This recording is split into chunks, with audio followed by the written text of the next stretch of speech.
Hello 7th class. Today we are going to continue our chapter first from history, and chapter name is Tracing Changes Through 1,000 Years. Before starting our chapter, welcome to my YouTube channel Schooly Gyan. स्कूली ज्ञान से जुड़ी हर update को पाने के लिए subscribe करें हमारा चैनल और लेटेस्ट अपडेट पाने के लिए बेल आइकन को प्रेस करना ना भूलें। सो स्टूडेंट, अभी तक हम लोगों ने देखा कि डिफरेंट कैटेगरीज या डिफरेंट हम लोगों ने किंग्स वगैरह के बारे में बात किया और कैसे डिफरेंट नेम थे उसके बारे में बात किया और कैसे एक पर्टिकुलर वर्ड्स एंशियंट टाइम में डिफरेंट उसका मीन्स होता है और आज के टाइम पे उसका मीन्स अलग होता है। ये सब हमने डिस्कस किया था। इसमें भी हमने बात की थी व्हील्स वगैरह जो एंशियंट टाइम पे इन्वेंट किए गए थे या खोज की गई थी उनकी, और उसका क्या क्या यूजेस था वो भी हम लोग देख चुके थे। इवन रीजन और एम्पायर्स वगैरह थे उसके बारे में हमने डिस्कस किया था। आज जो हमारा टॉपिक है या आज का जो हमारा डिस्कस करने के लिए टॉपिक रहेगा वो है लैंग्वेज एंड रीजन्स। मतलब वही रीजन्स मीन्स हम एरिया क्षेत्र बोल सकते हैं, वहीं पे लैंग्वेज की बात करें तो वो हमारी होते हैं भाषा, या हम बोल सकते हैं आपकी जो भी लैंग्वेज बोलते हैं आप लोग अलग अलग एरिया में, वो सब चीज़ें। तो स्टार्ट करते हैं आज का टॉपिक। In 1318, the poet अमीर Khusro noted that there was। अमीर खुसरो जो एक पोएट है जो 1318 की बात कर रहे हैं हम लोग, तो उस टाइम पे उसने एक चीज़ नोटिस करी थी। वो नोटिस क्या की थी? A different language in every region of this land. ठीक है, मतलब हम लोग बात करें पूरे इंडिया की या ऑल ओवर वर्ल्ड की बात करें तो सब जगह क्या था, अलग अलग जगह अलग अलग लैंड्स जो थे, अलग जो ज़मीन थी वहाँ पे बोल सकते हैं, वहाँ पे लोग रहने वाले जो लोग अलग अलग लैंग्वेज बोला करते थे, जिसमें दे रखा है सिंधी, लाहौरी, कश्मीरी, दरसमुंदरी, फिर जो कि आपके कर्नाटका में बोली जाती थी। वहीं पे हम बात करें तेलंगनी जो कि आपके आंध्र प्रदेश में बोला जाता था, गुजराती जो गुजरात में बोली जाती थी, मावरी जो कि तमिलनाडु में बोली जाती थी, गौरी बंगाल के अंदर, और अवधी जो ईस्टर्न उत्तर प्रदेश, और हिंदावी ये आपके अराउंड नॉर्मल हम लोग बात करें दिल्ली के आसपास वाले जो रीजन है वहाँ बोली जाती थी। तो आप लोगों ने देखा होगा अकॉर्डिंग टू स्टेट वाइज बात करें, स्पेशली हम लोग इंडिया के बेसिस पे, तो हर स्टेट्स के अंदर अलग अलग लैंग्वेज बोली जाती थी एंशियंट टाइम पे। इवन ऑल्सो आज भी बात करें तो वहाँ पे भी डिफरेंट लैंग्वेज एरिया के हिसाब से अलग अलग बोली जाती है। जैसे हम लोग बोल सकते हैं राजस्थान में राजस्थानी हो गई, गुजरात में से गुजराती हो गई, पंजाब में पंजाबी हो गई, हरियाणा में हरियाणवी हो गई। तो ये क्या होता है, आपके डिफरेंट कैटेगरीज होती हैं, या बोल सकते हैं डिफ्रेंशिएट हमारे को बताते हैं कि कैसे एक स्टेट दूसरे स्टेट से लैंग्वेज के बेसिस पे डिफरेंट है। फिर आगे क्या लिखा है इसी में अमीर खुसरो के बारे में। Amir Khusro went to explain that is contrast to these language there was a Sanskrit which did not belong to any region. मतलब ऊपर जो हम लोगों ने डिस्कस करी डिफरेंट लैंग्वेजेस, उसमें से एक लैंग्वेज ऐसी थी जो पर्टिकुलर किसी रीजन या पर्टिकुलर किसी एरिया या किसी स्टेट से बिलोंग नहीं करती थी। अब वो कौन सी थी जिसके लिए बोल रहा है संस्कृत। अब नेक्स्ट इसमें बोला क्या, it was an old language. Sanskrit के लिए बोल रहा है कि सबसे पुरानी लैंग्वेज है और common people do not know it. Common people मतलब जो साधारण लोग थे या कॉमन जो हम पीपल्स की बात करें तो वो लोग इनके बारे में नहीं जानते थे, या संस्कृत लैंग्वेज के बारे में प्रॉपर अंडरस्टैंड नहीं कर पाते थे। सिर्फ और सिर्फ कौन कर पाते थे, ओनली द ब्राह्मण्स डू। जो ब्राह्मण हुआ करते थे वही इसके बारे में स्टडी करते थे, वही इसके बारे में जानकारी रखते थे और वही इसको पढ़ पाते थे। आगे इसमें एक आपको एक्टिविटी दी गई है जो आपकी पर्टिकुलर लैंग्वेज से रिलेटेड है। तो वो एक्टिविटी क्या है, अगर आप चाहो तो कर लेना, नहीं तो इतना मस्ट नहीं है। जैसे make a list of language mention by अमीर खुसरो। आपको एक लिस्ट प्रिपेयर करनी है जिसमें अमीर खुसरो ने जो लिस्ट बनाई थी लैंग्वेज की उसमें वो मेंशन करनी है। उसके बाद क्या करना है, prepare another list of the names of language spoken today in the regions he mention. ठीक है, अब क्या करना है, जिन रीजन्स जिनकी बात कर रहे थे हम लोग स्टेट्स की, अब उन स्टेट्स में कौन सी लैंग्वेज बोली जाती है, लाइक नेम बोल सकते हैं हम पर्टिकुलर लैंग्वेज का या पर्टिकुलर जो भाषा बोली जाती है उसका आपको मेंशन करना है। देन उसके बाद में underline names that are the similar and the circle those are different. उसके बाद क्या करना है, पर उनको आपको कंपैरिजन करना है और उसमें फिर जो लैंग्वेजेस सिमिलर है जो एंशियंट टाइम पे भी बोली जाती थी या एंशियंट टाइम पे उसी नाम से जानी जाती थी उसको अंडरलाइन करना है, और जो डिफरेंट है उसको सर्किल करना है। तो इससे आपको क्या पता लगेगा कि एंशियंट टाइम पे जो लैंग्वेज बोली जाती थी या जो पर्टिकुलर वर्ड यूज़ किया जाता था और आज के टाइम पे जो लैंग्वेज बोली जाती है पर्टिकुलर जो वर्ड यूज़ किया जाता है वो डिफरेंट देखने को मिलेगा। और कुछ ऐसी लैंग्वेजेस भी हैं जहाँ पे क्या होगा, लाइक एंशियंट टाइम पे भी वही था और आज के टाइम पे भी वही है। इसके बाद आगे देखते हैं क्या लिखा हुआ है। अब इसी से रिलेट करते क्वेश्चन पूछ लिया है, did you notice that the name by which languages are known have the changes over time. मतलब आपने ऐसी कौन सी ऐसी लैंग्वेज है जिसको आपने नोटिस किया है, आपने देखा है, जो आपके देखने में या नोटिस में आई है कि जो पहले एंशिएंट टाइम पे कुछ अलग हुआ करती थी और अभी के टाइम पे कुछ अलग है।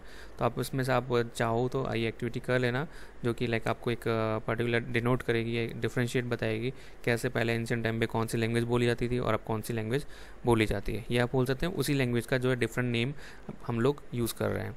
फिर स्टार्ट करते हैं नेक्स्ट वाला पैराग्राफ। तो उसमें क्या दिया हुआ है वो देख लेते हैं।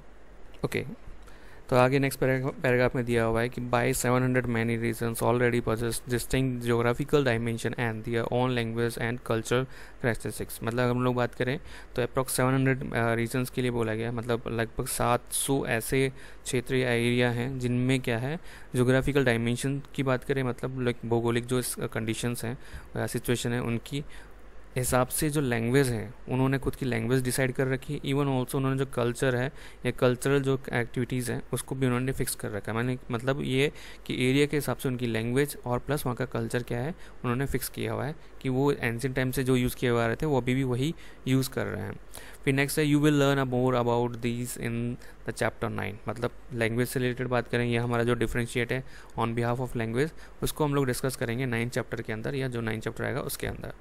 फिर they were also the associate with the specific ruling dynasties. अब ये हम लोग जो डिस्कस कर रहे हैं लैंग्वेज की बात कर रहे हैं या पर्टिकुलर एरिया की बात कर रहे हैं, तो ये उस टाइम पे जो डायनेस्टीज़ हुआ करती थी, मतलब जो रूलर हुआ करते थे, उनके बेसिस पे क्या ये सारी चीज़ें डिसाइड की जाती थी या वो लोग इसको फिक्स करते थे। स्पेसिफिक बोले तो स्पेशली वो उनके थ्रू ये डिसाइड किया जाता था ये।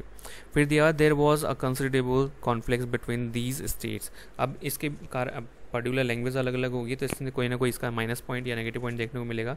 अब वो नेगेटिव पॉइंट क्या था, तो इसमें बताया गया कि नॉर्मल क्या होता था कि जो अलग अलग स्टेट्स में अलग अलग राज्यों में लैंग्वेज बोली जाती थी डिफरेंट, तो उसमें क्या होता था आपस में लाइक मनभेद वगैरह या काफ़ी कॉन्फ्लिक्ट्स, मतलब लाइक डिस्प्यूट्स वगैरह चलते रहते थे और उसके पीछे मे बी लैंग्वेज हो सकता है या फिर वहाँ का एरिया या क्षेत्र जो होता है वो हो सकता है। नेक्स्ट लाइन में हमारा बताया गया है कि occasionally dynasties like the Cholas, Khiljis, Tughlaqs and Mughals were able to build an empire that was span of regional spanning diverse regions. मतलब अगर हम लोग बात करें तो क्या बोला, ओकेजनली बात करें हम अधिकतर देखें तो ये डायनेस्टीज स्पेशली जहाँ पे चोलास, खिलजी, तुगलक वगैरह और मुगल्स के लिए बताया गया, तो ये डायनेस्टीज क्या करती थी अपने पावर के हिसाब से या अकॉर्डिंग टू इनके जो स्ट्रेंथ होती थी उसके अकॉर्डिंग ये पर्टिकुलर उस रीजन्स पे अपना कब्जा कर लेती थी या अपना रूल चला पाती थी। ठीक है, अब उसके पीछे कारण क्या बताया गया कि इन्होंने अपने जो बोल सकते किंगडम था या बोल सकते इनकी डायनेस्टी थी काफ़ी स्टैब्लिश कर ली थी और उसके बेसिस पे हम लोग बात करें ये डायनेस्टीज को काफ़ी लॉन्ग ड्यूरेशन था या काफ़ी लंबे टाइम तक इसको कंट्रोल कर पाते थे। ठीक है, अब मे बी उसके पीछे लैंग्वेज हो सकता है या मे बी उनके पीछे रिलीजन हो सकता है, मतलब धर्म वगैरह। फिर देखा not all these empires were equally stable और सक्सेसफुल। मतलब हम लोग बात करें तो जितने भी एम्पायर, मतलब जैसे फॉर एग्जांपल चोलास की बात करें, खिलजी की बात करें, तुगलक वगैरह जो थे, मुगल्स जो थे, तो ऐसा नहीं कि ये सब लोगों ने सेम अपने आप को किंगडम को एस्टैब्लिश किया था या अपने साम्राज्य को एकदम स्थापित किया था या एस्टैब्लिश बोल सकते हैं हम लोग। तो इनके बीच में भी हमारे को डिफरेंशिएट देखने को मिलेगा। वो क्या है, जितने पावरफुल आपके डायनेस्टीज़ थे या रूलर्स थे उन लोगों ने उतना ही क्या किया अपने आप को लॉन्ग ड्यूरेशन तक या लंबे टाइम तक रूल कर पाए या शासन कर पाए थे। फिर दे रखा है यहाँ पे कंपैरिजन के लिए, compare for example table 1 in chapter 3 and 4 what was the duration of rule of the Khilji and Mughal dynasties.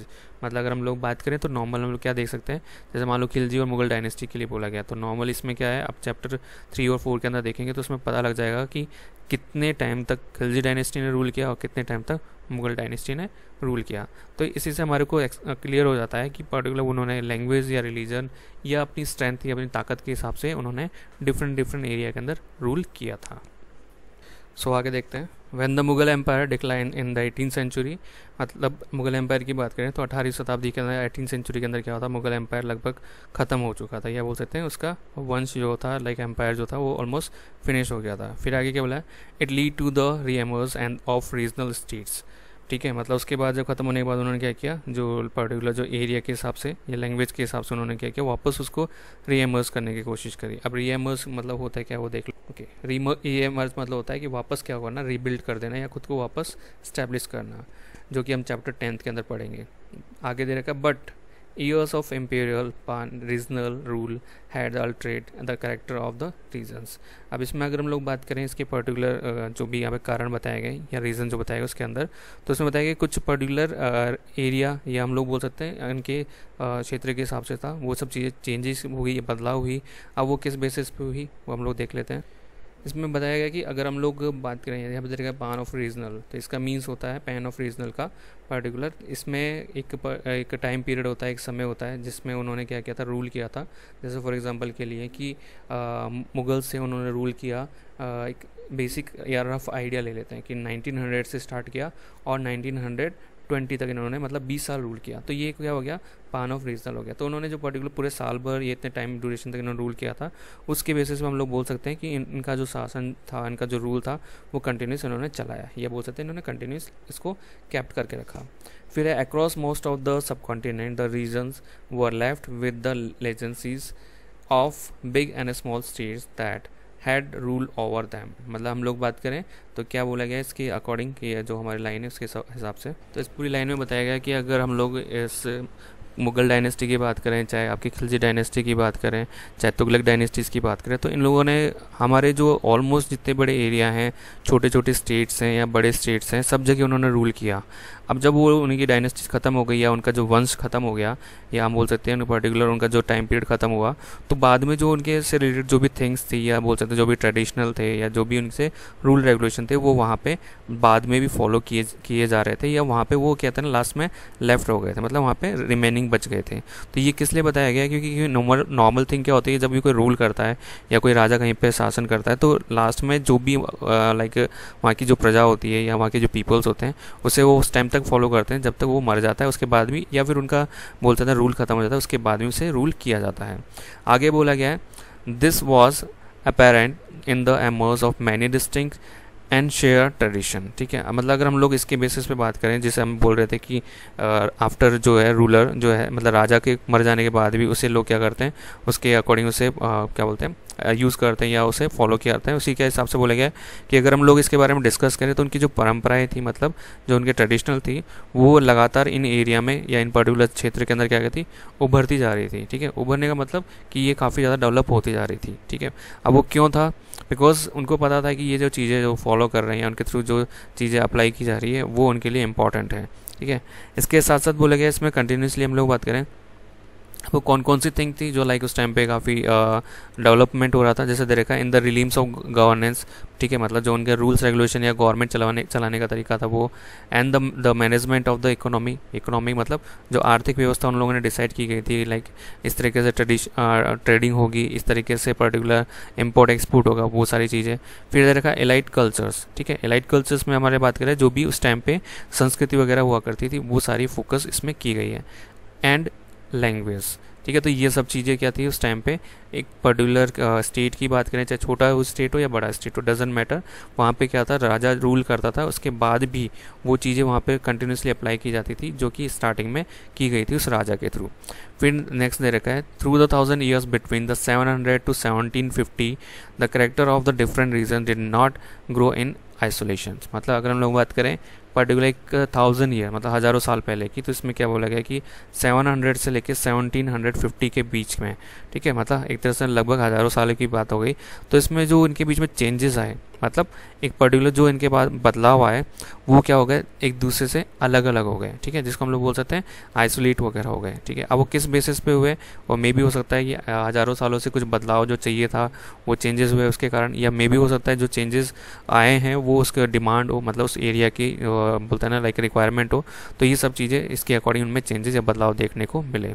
Next है these regions felt the impact of the larger pan-regional forces of integrations without even quite losing their distinctiveness। मतलब अगर हम लोग बात करें, अगर उन particular area के हिसाब से या उनके जो क्षेत्र थे उनके अकॉर्डिंग, तो वहाँ पे जो पर्टिकुलर स्पेसिफिक थिंग्स थी, ठीक है, मतलब उस पर्टिकुलर टाइम पीरियड के अंदर वो क्या थी, आगे धीरे धीरे चलते उनको काफ़ी ज़्यादा इम्पैक्ट, काफ़ी ज़्यादा प्रभाव या बोल सकते हैं काफ़ी ज़्यादा उनके ऊपर उसका असर पड़ रहा था। और इसी को देखते हुए उन लोगों ने क्या किया, उसमें बदलाव या चेंजेस किए, या बोल सकते हैं उसमें बदलाव देखने को मिले। सो स्टूडेंट, अभी के लिए जो वीडियो यहीं ओवर करते हैं। Thank you very much, like the video and subscribe also. Thank you very much.